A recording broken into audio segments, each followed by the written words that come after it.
All right, my beautiful people. All right, cool. This is ERGJ, Certified Financial Educator. Oh, look at this. Ah, that's cool. I guess that ain't gonna work. All right, so all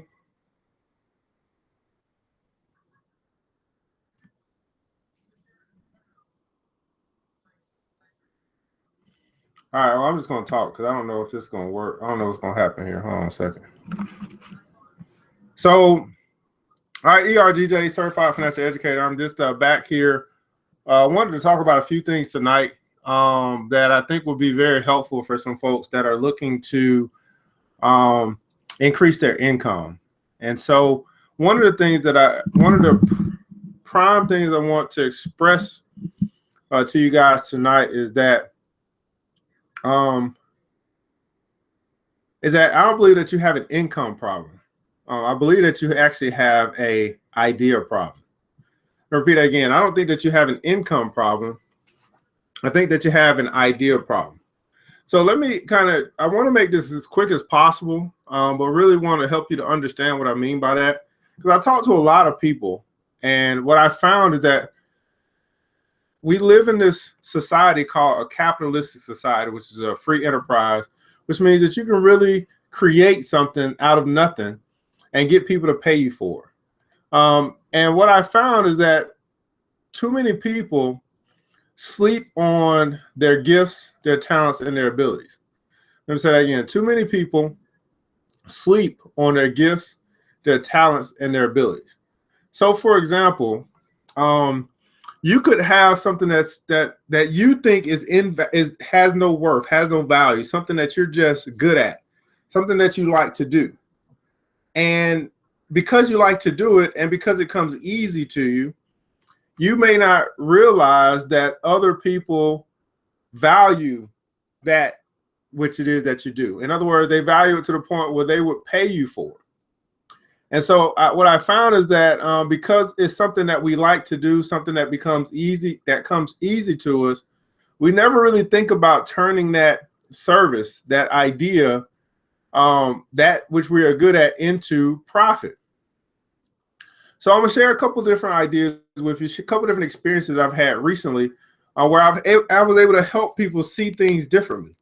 And so hopefully tonight, or whenever you may watch this video, it'll help you to see things differently, because I truly believe that you have some gifts, some talents, and some abilities inside of you that you can turn into profit.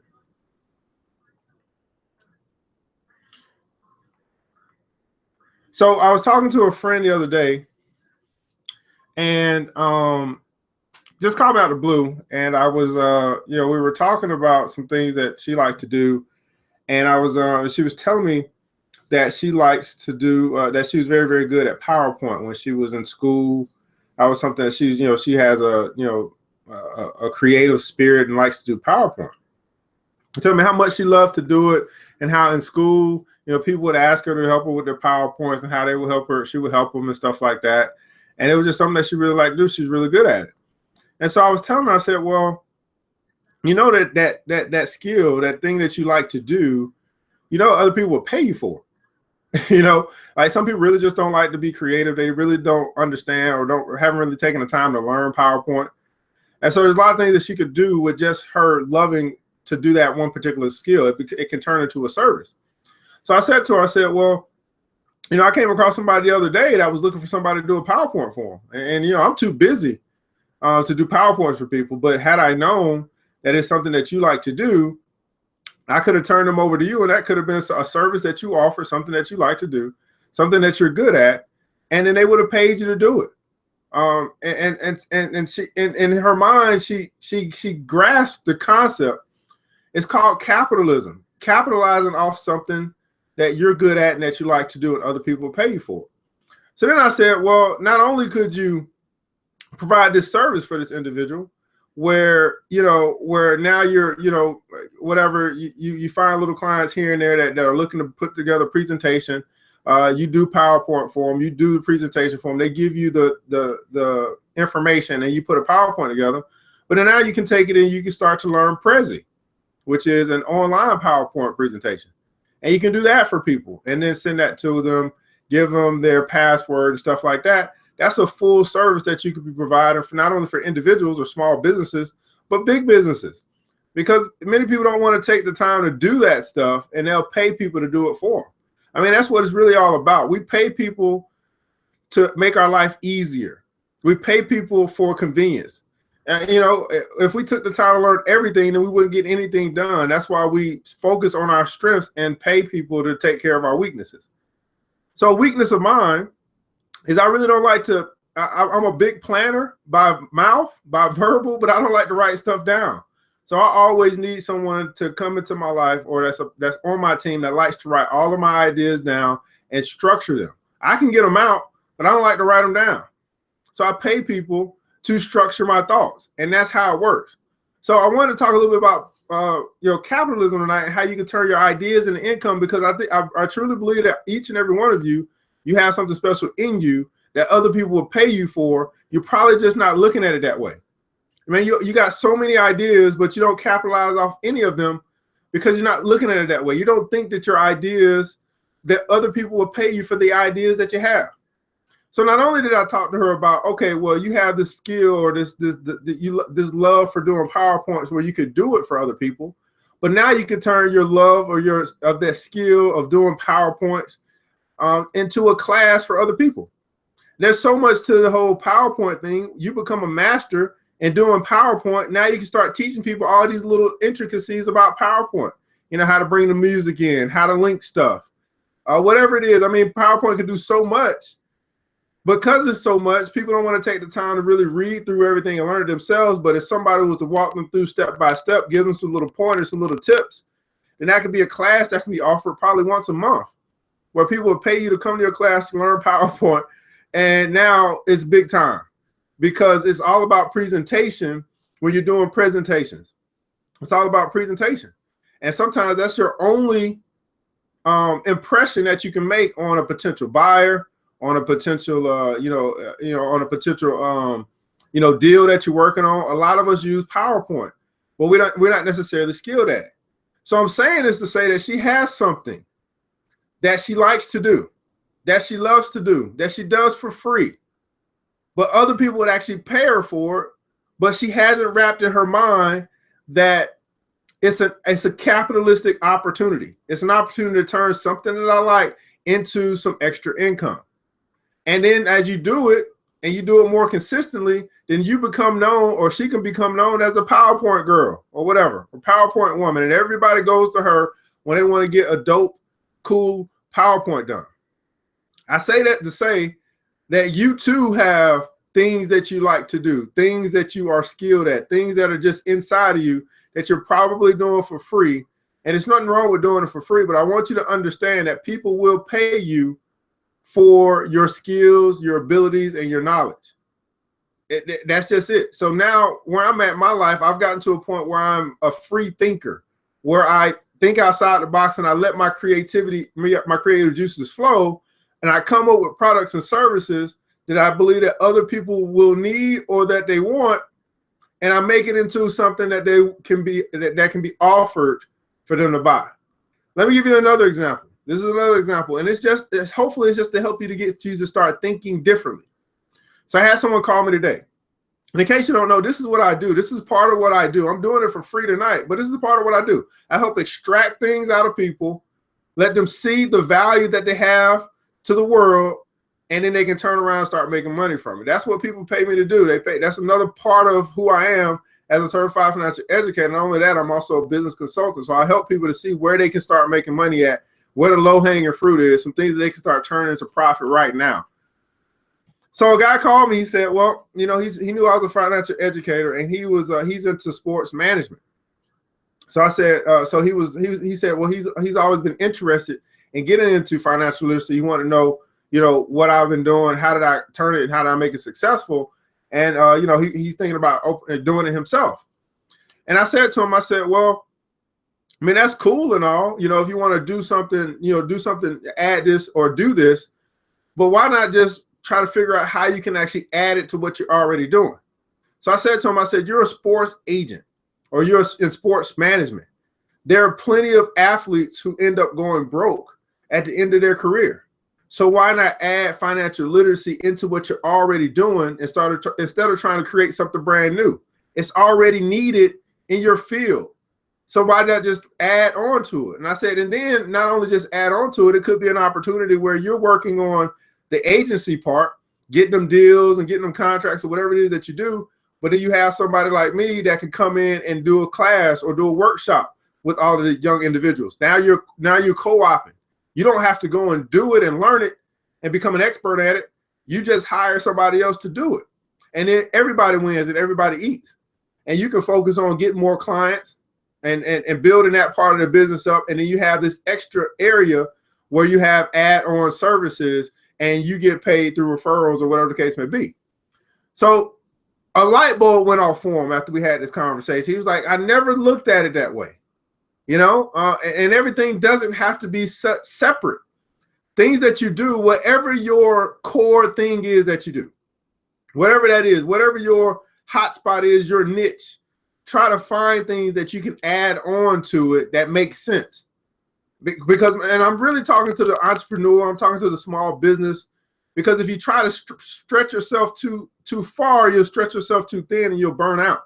But if it's something that just makes sense, it goes along with what you're already doing. In his case, he's into sports. In his case, we know that athletes go broke when they retire. We know that.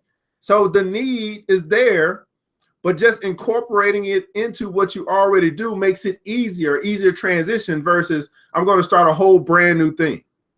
So wherever you are, again, what I'm saying to you is that you too have skills, abilities, talents that people are willing to pay you for. Sometimes you just got to turn your idea into a product or service, and then that product or service can turn into income. So the first example was just somebody that loved to do PowerPoint. She could turn that love or that passion for what she already does into a service where she's providing PowerPoint services for businesses, for small businesses, for entrepreneurs who don't want to do it. But then she could also turn her love or a passion to do PowerPoint into a class where she can teach other people what she's learned. That's two services already just in conversation that came from one idea. Two services that can generate income on a monthly basis from one idea. The second example that I provided for you tonight is a guy that's in sports management. He wants to do financial literacy. So instead of going through that process, creating a whole new business on financial literacy, he can just add in a component where he has sports financial literacy or financial education for athletes. He's already dealing with athletes. He already knows that there's a big problem when they get all the money and don't know how to handle it. He can have a niche market just dealing with athletes. And then if he wants to break it down, he was in basketball. He can just drill it down to basketball, financial education and just make it that niche, and then focus on all the issues with basketballs, the guaranteed contracts, whatever the case may be. It may be some things specific to basketball players, but that's how he can narrow it down, add this service into what he already does, whether he does it himself or he outsources the service. In other words, partners with someone that does it. And in that way, when you partner with people, you actually expand your network. They're going to bring in their expertise. They're also bringing with them their network. So now you have access to their network. They have access to your network. And now you got a bigger network. More people, bigger network means more people that you can serve. More people that you can serve, that you have the ability to serve, means more revenue, more profit. Rich people think like this: how can I solve more problems and how can I serve more people? So I'm saying to you tonight that you too can turn your ideas into income. You may need to speak to someone that can actually draw this stuff out and can help you to see things a different way, because if you've never done it, you're always going to be thinking that I want to do something different, but I just don't know how. And it's really easy just to start from where you are. What's inside of you? What do you love to do? What is it that you would do for free? What are some things that you feel like, hey, I can do this and no one else can do it? It comes easy to you. If it comes easy to you, then it probably comes hard to someone else. And if it comes hard to someone else, then that someone else might be willing to pay you to do what's easy to you. Why? It saves time. They don't have to go learn it and do it. They can just pay you to come in and do it, and it's done. You see what I'm saying? It's more efficient. So what's in you? What do you have in you that you can turn an idea into income? All of us will say we need more income. And my statement to you tonight is that you don't have an income problem. You have an idea problem. And most of the time, you're just not thinking that your ideas can be profitable. But if you think about all the crazy things that are out in the world, people get paid for some of the stupidest stuff. Why? Because they were willing to risk that idea getting out into the world. And then next thing you know, the world is responding in kind by bringing profit, revenue, income into their storehouse. So what are you going to do with your ideas? Are you just going to say, I think in the Bible, it talks about the parable of the talents, right? And the reality is that last, servant, he wasn't just sitting on money. He didn't just bury money. What he really buried was his ideas. What he really buried was his creativity. The other two servants, they used their creativity to double what was given to them. But the last servant, who was considered wicked in the Bible, he buried his income, or he buried his treasure. What I'm here to tell you tonight is your treasure is your creativity. Your treasure is your imagination. Your treasure are the ideas that come to you. Think about every idea that you've had in your life, or just think about the last good idea that you had that you didn't do anything with. And the next thing you know, you see someone else 5 years later that actually did something with the idea that you had, and they got money from it. And you're like, I had that idea like 4 years ago, 5 years ago, but I didn't do anything with it. What you did was you had an idea that you buried in the ground. What I want to encourage you to do, and this is what I've decided for my life, that I'm no longer going to bury my ideas. When you no longer bury your ideas and you actually give them some type of life, all of them don't turn out well, right? That's part of the risk. But many of them do. And it really only takes once. One idea can turn you into a millionaire. One good idea. So just put the law of averages in your favor. And you say, you know what? I'm going to use my imagination to come up with 5 ideas per day. That's 25, just at business week, 25 ideas a week. And if you understand that I only need one good idea that I'm going to act on that could turn my whole financial situation around, and I think you would spend more time thinking about ideas. You would spend more time in your creativity, in your imagination, than you do watching television or surfing the internet.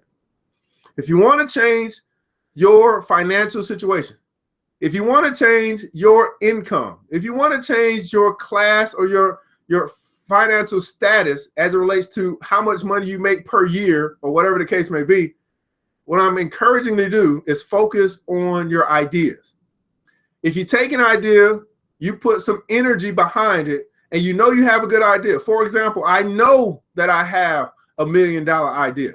I know that if I put enough energy into this $1 million idea, then it will bring me, the fruit will be $1 million. So I'm putting all of my energy into solving this big problem, which is financial illiteracy. I know enough people need the service that I'm offering. Now I just got to make sure that enough people see that I can bring the solution to the problem that many people have. That's the only issue. I don't have an idea issue anymore. Now I got an execution issue. So, but many of you haven't even got to the execution phase. You're still at the idea phase. So I want you to understand, I want you to write this down, and I want you to remember this. 2 things I want you to remember from tonight. Number 1, you don't have an income problem. You have an idea problem. I'll repeat that again. You don't have an income problem. You have an idea problem. And then the second thing that I want you to remember, it only takes once. You only have to strike oil once to get rich.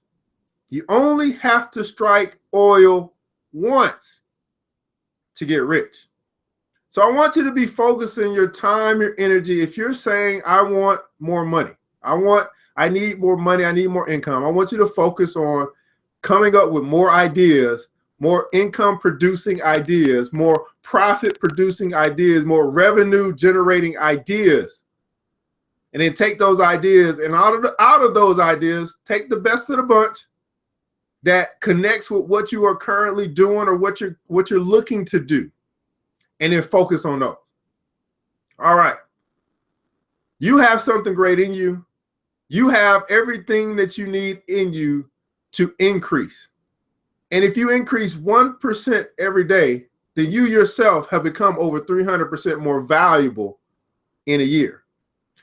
If you turn your value into profit or revenue, you'll never be broke another day of your life.